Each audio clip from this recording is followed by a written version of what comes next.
unique geography. And they all not just look different, they are set up to have different gameplay.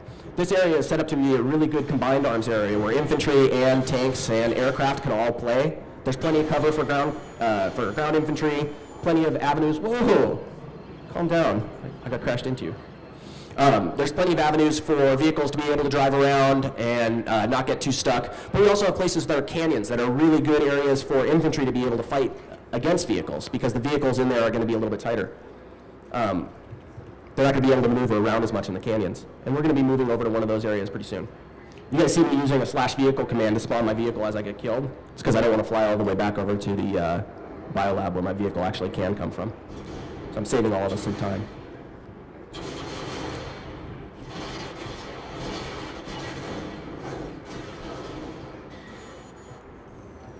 I'll jump out of my vehicle here really quick and just run around on the ground so you guys can see what this battle feels like from a foot soldier's level. Let's see how long that takes before I get shot by one of these tanks. So I'm playing a light assault character right now as an infantry, and that means that I have jump jets, I'm very maneuverable, but I'm not very stalwart. If someone were to start shooting at me, I would disappear pretty quickly.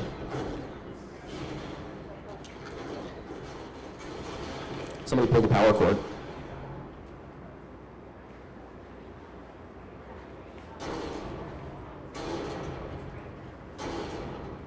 There we go. That's fixed, huh?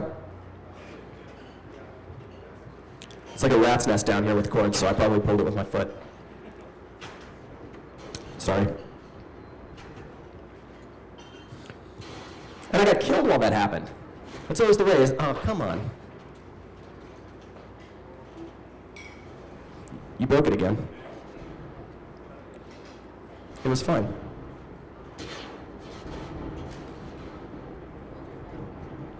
What? Now it's not working.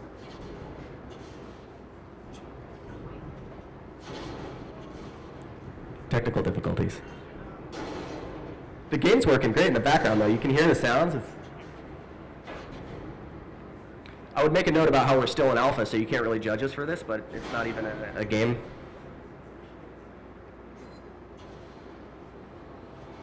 All right, there it goes. Whoa, I almost got ran over by a tank. Huh? All right, so here we go, finally, at long last, the foot soldiers' view of that battle that we were flying over before. So you can get the impression of the epicness of this. And again, we only have about 45 players on the server right now. So once we start getting into the hundreds of players on the server, hundreds of players participating in one of these battles, you can just imagine the, I don't know, absolute bedlam that's going to be represented on your screen. Whoa.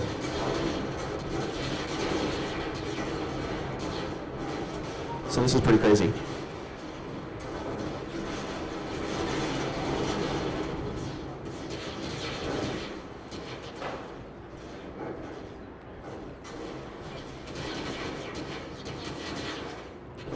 Oh, got ran over. All right, we're going to switch over to a different area now and show you guys some more gameplay.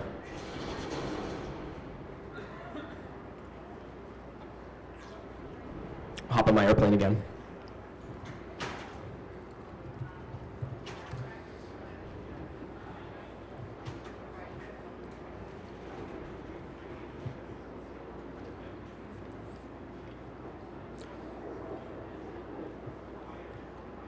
So one of the things that we spent a lot of time doing with the game is making sure that all of our vehicles were more than just one-dimensional. As I mentioned earlier, I could spec this particular air vehicle out to be a really good air superiority fighter if I wanted to. And make it be a little bit more like a sunset-y time. How's that? I could spec this out to be a really dedicated air superiority fighter with flares and air-to-air missiles if I wanted to. I could also spec it out to be the air-to-ground vehicle that I have it set up as right now. Most of our vehicles and most of our classes have that sort of multifaceted design to it. For instance, if I were playing that light assault character that I was just playing before, I can use that guy to be kind of like a commando-ish, go up behind enemy lines kind of character, or I can use him to be sort of like a battlefield disruptor who uses flashbangs and smoke grenades and things like that to really be able to change the course of battle. What happened? Something funny happened? Did my plane blow up? No, that's fine. They're made out of nanites, so we don't really care if they get destroyed. So I'm going to grab a tank really quick. I want to talk to you guys a bit about some of the configuration options that are available while I'm on here. Here's my tank. I don't have a lot of stuff unlocked for it, but if I want to, I can go into my menus here and go through my certification tree for this particular vehicle. Now the cert tree in Planetside 2 works off of cert points. I earn cert points through playing the game, and I also earn them passively while I'm online or offline. So if you don't have the time to dedicate 20, 30 hours a week to play an MMO with your friends, we're allowing you to have this sort of offline advancement so you can keep up even if you're not playing the game a ton.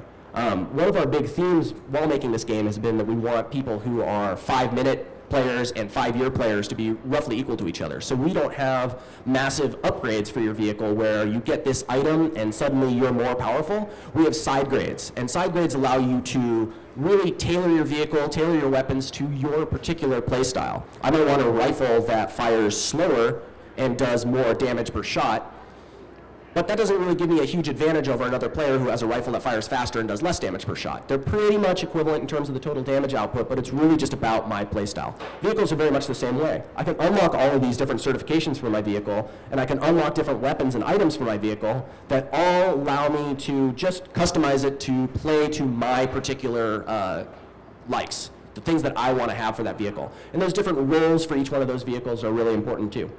So the only thing I've really got customized on here is I've got my little guild decal on it, and I also have this really cool desert paint job.